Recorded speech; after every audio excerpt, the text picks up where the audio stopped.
Chers Européens, chères Européennes, si tu milites à gauche depuis des années, tu entends que pour résorber les écarts de richesse, que pour combattre l'évasion fiscale ou mettre en place une véritable politique écologiste, il y a un plafond de verre, l'Union européenne. Il y a beaucoup de vrai. L'Union européenne, ça a avant tout été pensé comme une union économique, dirigée par un conseil de chefs d'État, le Conseil européen. Et c'est un organe extrêmement conservateur, un peu à l'image du Sénat français ou du Sénat américain. Et aujourd'hui, c'est toujours le Conseil, et donc les États les plus puissants qui dominent l'Europe. Cette vision des choses, cette méthode de gouvernement, État contre État, nation contre nation, ça ne favorise pas l'émergence d'une conscience civique commune. Ça, c'est un secret pour personne. Le seul organe démocratique, c'est le Parlement européen. Mais c'est l'institution la plus faible. Elle a rarement le dernier mot sur des sujets importants. Et en plus, elle n'a même pas la compétence d'initiative parlementaire. Alors, attention, faiblesse, ça ne veut pas dire impuissance. Le Parlement européen est capable de créer un rapport de force avec les autres institutions, mais encore faut-il pour cela connaître les outils à disposition. Comme 2019 approche, je vous propose qu'on les passe en revue.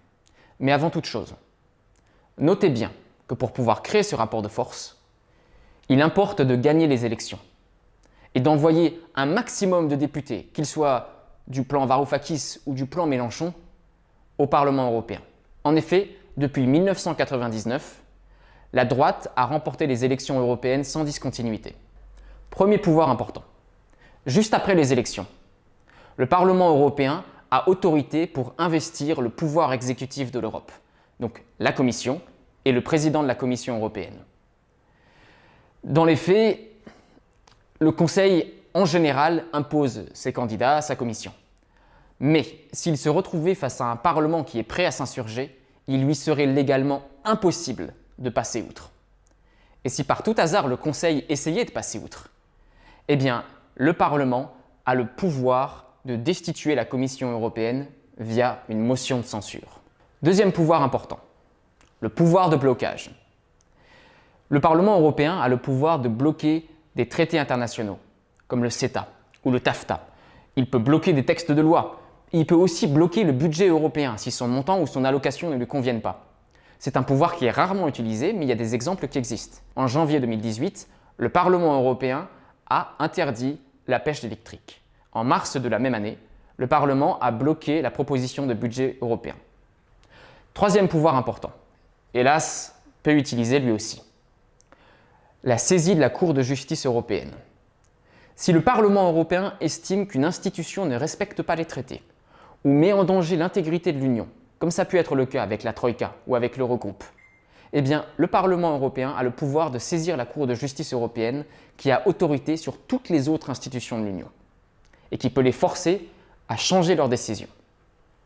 Ce pouvoir, il a été rarement utilisé, mais par exemple, il a été utilisé une fois dans les années 80 et le Parlement a gagné. Dernier pouvoir, qui est peut-être le plus important, le pouvoir de déclencher une renégociation des traités.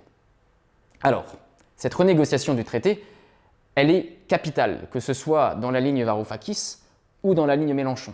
Et le Parlement européen, entendons-nous bien, n'a pas le pouvoir de faire accepter un nouveau traité à lui tout seul.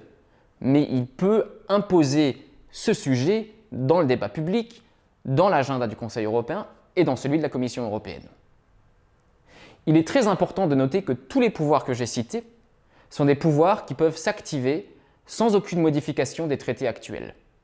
Ça veut dire que dès 2019, après les élections, ces pouvoirs peuvent être convoqués pour sonner la révolte et obtenir des progrès salariaux, écologiques ou démocratiques.